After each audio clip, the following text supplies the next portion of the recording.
it's Lindsay with Conceive Easy, and today we're going to talk about the signs and symptoms of a twin pregnancy. So these are just going to be a few things that you can look out for if you think you might be carrying twins. First thing to look out for would be higher HCG levels.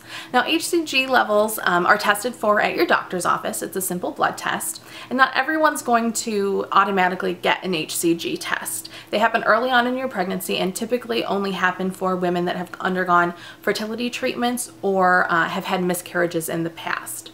So if you don't get an HCG test, totally fine. It's nothing, there's nothing wrong with you. Your doctor isn't doing anything wrong. But if you do happen to get one, you can check for your levels.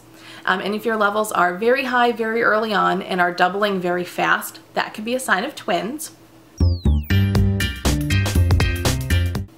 Some women experience excessive morning sickness very early on in their pregnancies.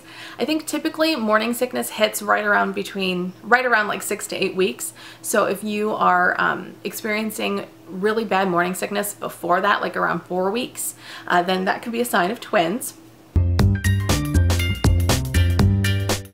If you're measuring large for your gestational age, definitely a sign of twins, because you got 2 babies in there instead of 1. You're gonna have to expand a little bit faster than you would if you're carrying a singleton.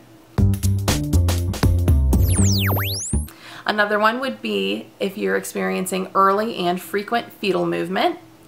Typically for your first pregnancy, women tend to experience their first fetal movement anywhere between like 18 and 20 weeks. But if you're experiencing that a lot sooner and a lot more frequent earlier, that definitely could be a sign of twins. Like if you experience a kick or a movement real low in your belly and then something up real high, definitely could be a sign of twins, because if you don't think the baby's quite as big as your whole stomach is yet. And then mother's intuition. If you think you might be having twins, you just might be. And also take a look at your family history, because if you've got twins on your side or your partner has twins on his side, you know, that can definitely play a role in whether or not you guys will have twins. Now, everything that I've talked about so far is not a fail-safe way to know if you've had twins or not, or to know if you're carrying twins or not. But I do have 2 ways that can be pretty concrete and tell you 100%.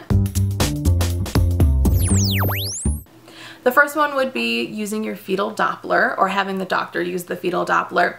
Now, if you're not a pro at using one, you might get a false reading, but you'd be able to pick up 2 separate heartbeats on the fetal Doppler, so that could tell you either way whether you're having 1 or 2. And then of course the ultimate fail-safe way to know if you're having twins is an ultrasound. Ultrasounds typically happen about 8 weeks, 8 to 10 weeks I think is about the earliest that a doctor will do an ultrasound. Unless you've experienced problems in the past, then you might be able to get one earlier. But at 8 weeks, you can definitely see the baby on the screen, and it would be very easy to tell if you're having a singleton or twins. So those are just a few ways that you would be able to know if you're carrying twins. So kind of keep an ear out. If you're early in your pregnancy and you think you might be experiencing twins, you know, there are definitely some signs out there that could lead you one way or the other. So good luck, and we'll talk to you next time. Bye!